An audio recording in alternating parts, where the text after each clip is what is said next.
दोस्तों नमस्कार। दोस्तों आप सभी का स्वागत है। आज हम बात करने वाले हैं अघोरी बाबाओं के ऊपर। कौन होते हैं अघोरी? कहां और कैसे करते हैं साधना? कैसा होता है इनका स्वभाव? जानें इनके बारे में सब कुछ।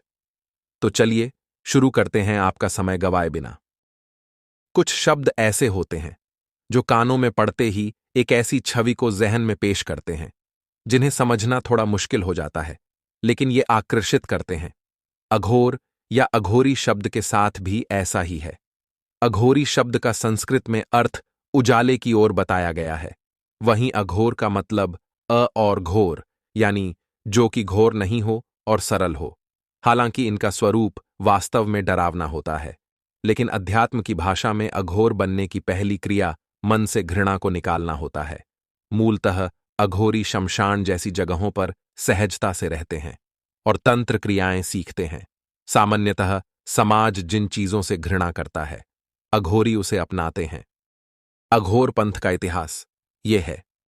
साधु संत जो तंत्र साधना में लीन होते हैं, उन्हें अघोरी कहा जाता है। ये अक्सर तंत्र क्रियाओं को अंजाम देने के लिए शमशान के सन्नाटे में दिखाई दे जाते हैं। अघोरी बनने की सबसे पहली शर्त है मन से घृणा को खत्म करना। जिन चीजों से मनुष्य जाति घृणा करती है, उन्हें अघोरी अपनाते हैं। अघोरी नाम सुनते ही सभी के मन में एक ऐसी तस्वीर उभर कर आती है जिसकी लंबी लंबी जटाएं हों, जिसका शरीर राख में लिपटा हो और जिन्होंने मुंडमालाएं गले में धारण की हों, माथे पर चंदन का लेप और उसके ऊपर उभरा हुआ तिलक। ये डरावना स्वरूप हर किसी के मन में भय पैदा कर सकता है, परंतु इनके नाम का अर्थ विपरीत होता है। अघोरी नाम का अर्थ होता है एक ऐसा व्यक्ति जो सरल है, डरावना नहीं है, जो किसी से भेदभाव नहीं करता। यह अक्सर आपको शमशान के सन्नाटे में जाकर तंत्र क्रिया करते हुए दिखे जा सकते हैं। मान्यताओं के अनुसार भगवान शिव को अघोर पंथ का प्रणेता माना जाता है। कहा जाता है भगवान शिव ने ही अघोर पंथ की उत्पत्ति की थी। वहीं भगवान शिव के अवतार भगवान दत्तात्रेय को अघोर शास्त्र का गुरु माना जाता है। भगवान विष्णु, भगवान ब्रह्मा और भगवान शिव, इन तीनों के अंश और स्थूल रूप से दत्तात्रेय ने अवतार लिया था।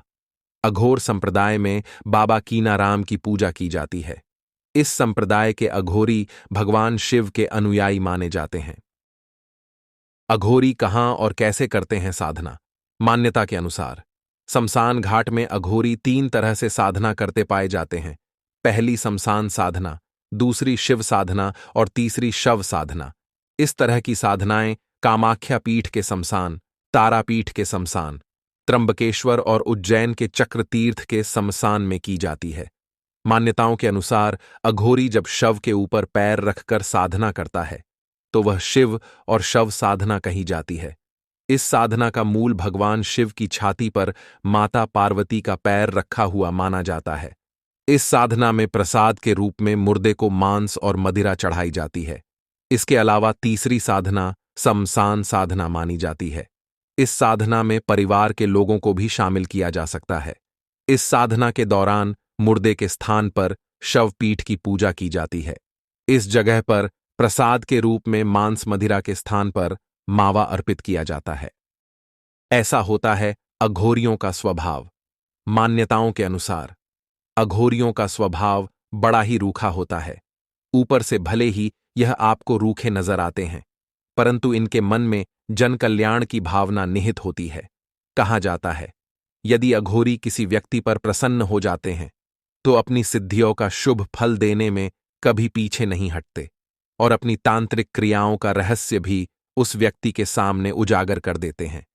यह जिन पर प्रसन्न हो जाते हैं उन्हें तंत्र क्रिया सिखाने के लिए भी तैयार हो जाते हैं, परंतु इनका गुस्सा अत्यंत खराब होता है। श्वेताश्वतरोपनिषद में भगवान शिव को अघोरनाथ कहा गया है। अघोरी बाबा भी शिवजी के इस रूप की उपासना करते हैं। बाबा भैरवनाथ भी अघोरियों के आराध्य हैं।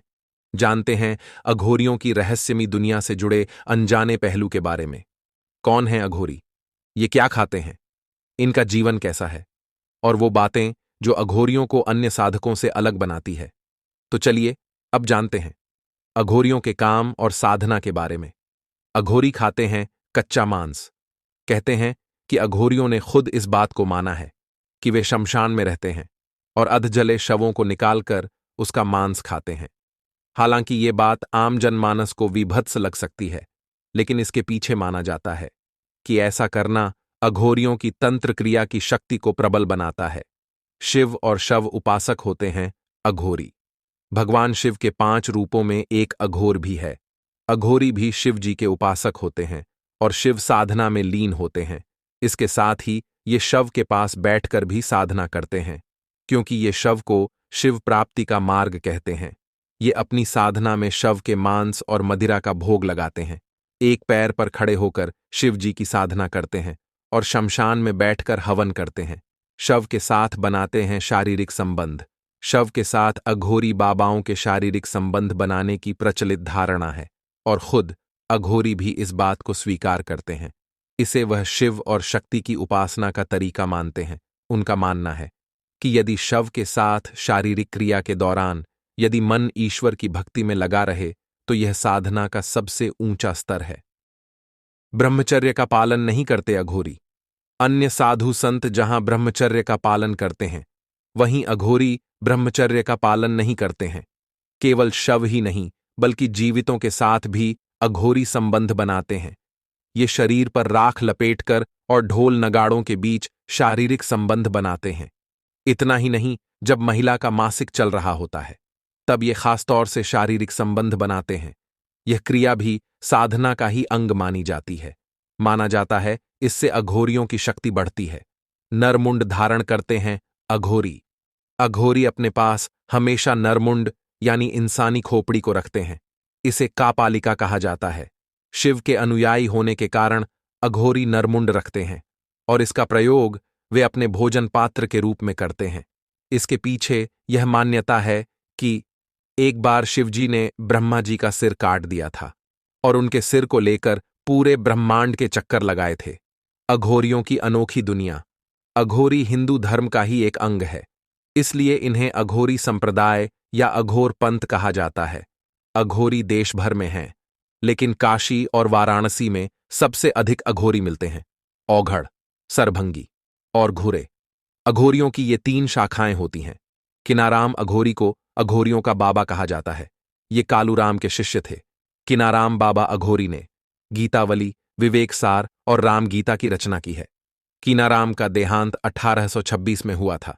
यह मुहैया सूचना सिर्फ मान्यताओं और जानकारियों पर आधारित है। यहां यह बताना जरूरी है कि the greatest story teller channel किसी भी तरह की मान्यता, जानकारी की पुष्टि नहीं करता है। किसी भी जानकारी या मान्यता को अमल में लाने से पहले संबंधित विशेषज्ञ से सलाह लें। धन्यवाद दोस्तों। यदि आपने इस वीडियो का आनंद लिया हो तो कृपया हमें अपना प्यार दें और इसे लाइक करें, शेयर करें और हमारे चैनल को सब्सक्राइब करें।